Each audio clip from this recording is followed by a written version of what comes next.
Hello বন্ধুরা, সবাই কেমন আছো? আশা করি অনেক অনেক ভালো আছো। তো welcome back to my Bhaswati Sundarban লাইফে সবাইকে জানাই অনেক অনেক স্বাগত।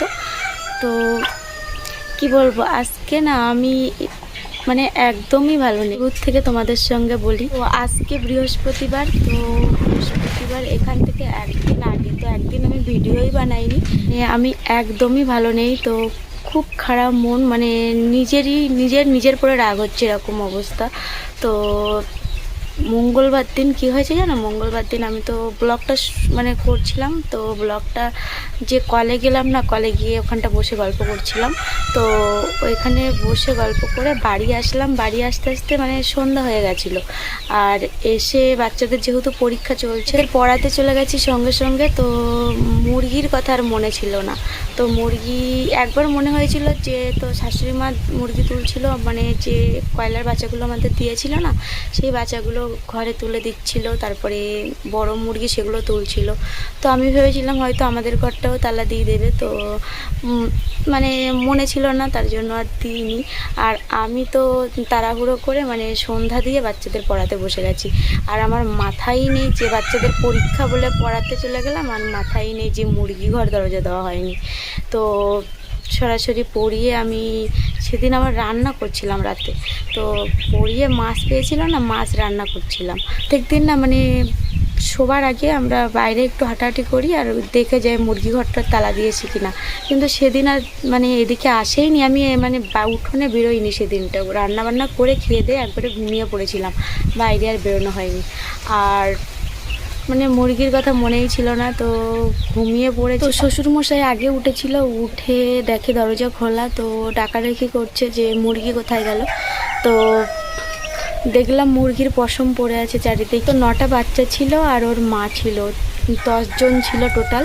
তো দেখি বাইরে উঠে দেখি শুধু পশম পড়ে আছে চারিদিকে। দৃশ্য দেখে এত কষ্ট হচ্ছে, তো কি বলে বোঝাতে পারবো না। তো মুরগির বাচ্চাগুলো ছোট্টবেলা থেকে ডিমের ভিতর থেকে তোমাদের দেখিয়েছি, ডিমগুলো প্রত্যেকদিন চেক করতাম। তারপরে ওদের একদম একটা ছোট বাচ্চাকে যেরকম লালন পালন করে ওরকমই ওদের ভালোবাসি আমি। আর আমি না মুরগি পুষলে মুরগি খেতে পারি না।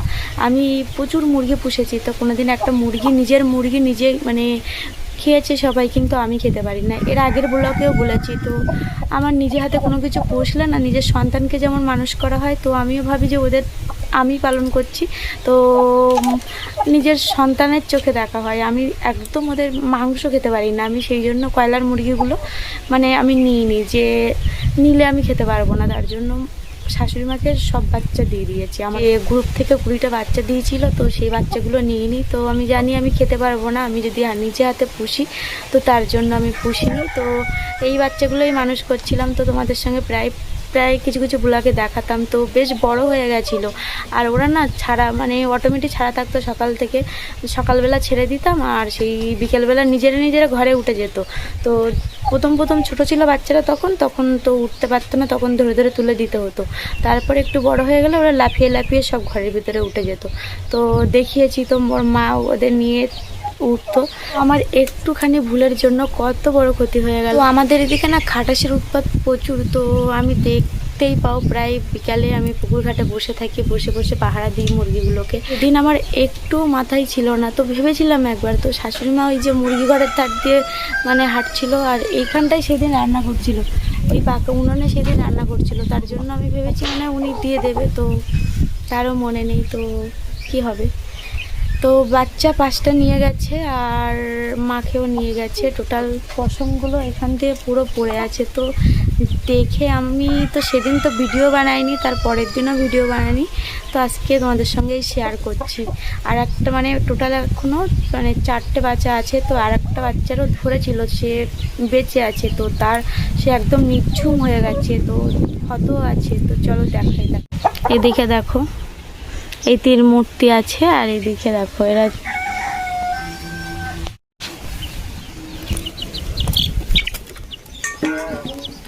তো এই দেখো, আর 4 পিস বাচ্চা আছে, দেখতে পাচ্ছ।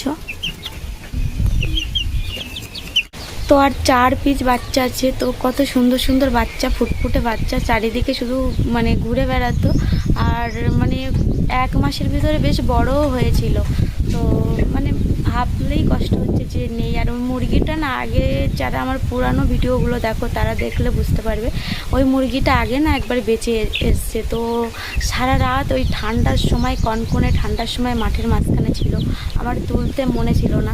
তো পরের দিন সকালে গিয়ে দেখি যে আছে বেঁচে। আর 5টা মুরগির বাচ্চা তার মাকে নিয়ে চলে গেছে। এই যে দেখতে পাচ্ছ এই মুরগিটা ধরেছে। তো কোথায় ধরেছে চলো দেখাই।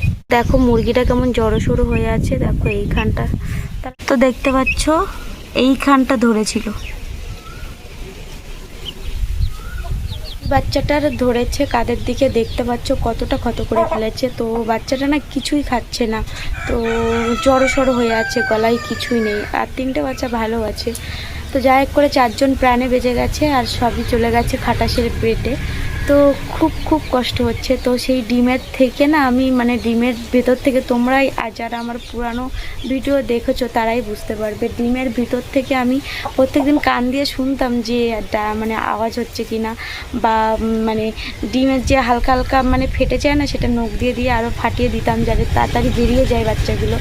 তো ছোট্টবেলা থেকে ওই ছানাগুলোকে ছোট্টবেলা থেকে হাতে করে মানুষ করে যদি এক নিমেষে সব বাচ্চাগুলো চলে যায় তো কীরকম কষ্ট হয় বলো। যদি মানে অসুস্থ হয়ে মরে যেত তো সেটা মেনে নেওয়া যেত যে অসুস্থ ছিল, মরে গেছে।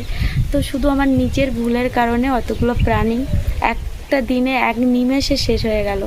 তো আমার নিজেকে কোথাও খারাপ লাগছে। তো আমি যদি নিজে আর একটু সচেতন হতাম তাহলে হয়তো ওরা বেঁচে থাকতো। ওরা চারিপাশে ঘুরতো মা বাচ্চার সঙ্গে, দেখেছো মায়ের সঙ্গে সারাক্ষণ ছাড়া থাকে আর সারাক্ষণ ঘুরে ঘুরে বেড়ায়।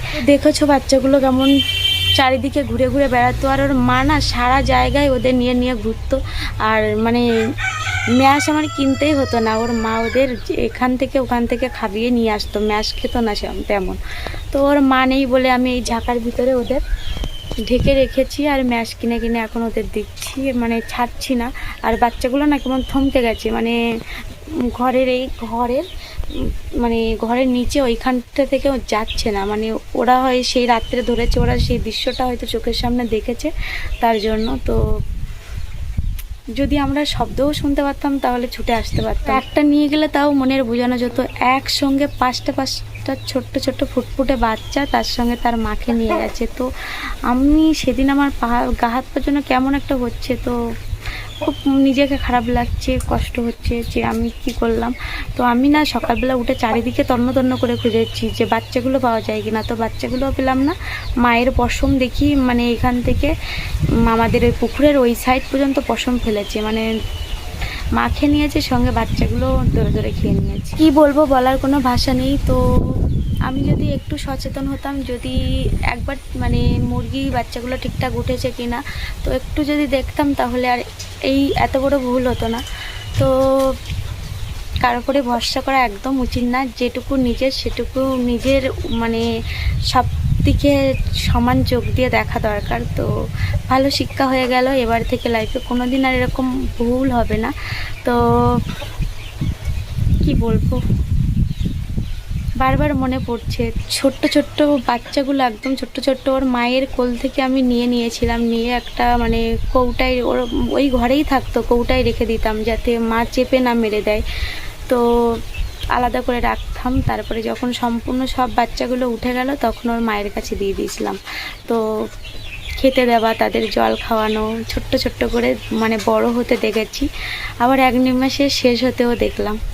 তো যদি অসুস্থ হয়ে মারা যেত তাহলে আমি মানে মনকে বোঝাতে পারতাম যে অসুস্থ হয়েছে, মরে গেছে। তো আমার নিজের ভুলের জন্য মরে গেছে, এটা মনকে বোঝানো যাচ্ছে না। তো কি করব, মানিয়ে নিয়ে এগিয়ে যেতে হবে। আবারও মানে পুষবো মুরগি, আর আবারও ছানাপোনায় ভরে যাবে সারা ঘর। এরবারই আমার আরেকটা মুরগি আছে, সেই মুরগিটা নিয়ে আসবো ভাবছি। আমাদের এখানে না খাটাসের প্রচুর উৎপাত। খাটাসে মানে প্রত্যেকটা বাড়ি থেকে এরকম মুরগি কত যে নিয়েছে। তো একটু যদি সন্ধ্যার পরে মুরগি ছাড়া থাকে তাহলে সে মুরগি আর মানে তুমি তার দর্শন পাবে না, সে খাটাসের পেটে চলে যাবে। তো এবার পুষবো, মানে শিক্ষা তো হয়ে গেল, এর আগেও হয়েছিল। তো এর আগে কোনো দিন দরজা এরকম খোলা রাখিনি, তো এই প্রথম আমি এই দরজা খোলা রাখলাম। আর মানে ঘর থেকে এর আগে নিয়েছে, বাইরে ছাড়া ছিল, সেখান থেকে দুপুরবেলা বা সন্ধ্যা যদি একটু হয়ে যেত সেখান থেকে নিয়েছি, কিন্তু ঘরের ভিতর থেকে সমস্ত মুরগি এই প্রথম নিয়ে নিল। আর আমার বড় শিক্ষা হয়ে গেল, যদি মুরগি পুষি তাহলে নিজে সচেতন থাকবো, বা এরকম ভুল আর কখনো করব না। তো ভুল থেকে মানুষের শিক্ষা হয়, তো আমার ভালো শিক্ষা হয়ে গেল। এটা হারিয়ে গেছে, সেটা তো আর পাবো না। তো তবুও কোথা থেকে মনকে বোঝাতে পারছি না, বারবার একই মানে মনে আসছে, আর এদের কাছে আসছে তো বেশি করে মনে আসছে। তো মানে ক্যামেরা বন্দি হয়তো সবসময় করতাম না, টুকটাক করতাম। আর তো এমনি সকাল থেকে দেখো, সকাল থেকে মেয়ের পিছনে, মেয়েকে রেডি করে তাকে দিয়ে এসে বাচ্চাদের পড়াইয়ে তারপরে আবার রান্নাবান্না করতে যতটা পারি তোমাদের দেখাই। আর বেশিরভাগই ক্যামেরা বন্দি হয় না, সেগুলো ঝটপট মানে ছোটো ছোটো করতে হয়, এমনও হয়। তো করেছি আর ভুল থেকে শিক্ষাও পেয়ে গেছি। তো আমার লাইফে আর এরকম হবে না। তোমরাও যারা আমার মতন মানে এরকম হাঁস মুরগি পোষো, তাদের বলবো আমার মতন এরকম আনমনা হয়ে না। এই ভিডিওটি শেষ করছি, যদি ভালো লেগে থাকে লাইক কমেন্ট সাবস্ক্রাইব করে পাশে থেকো। তো দেখা হচ্ছে আর একটা নতুন ভিডিওতে, ততক্ষণ পর্যন্ত সবাই অনেক অনেক ভালো থেকো, সুস্থ থেকো, টাটা।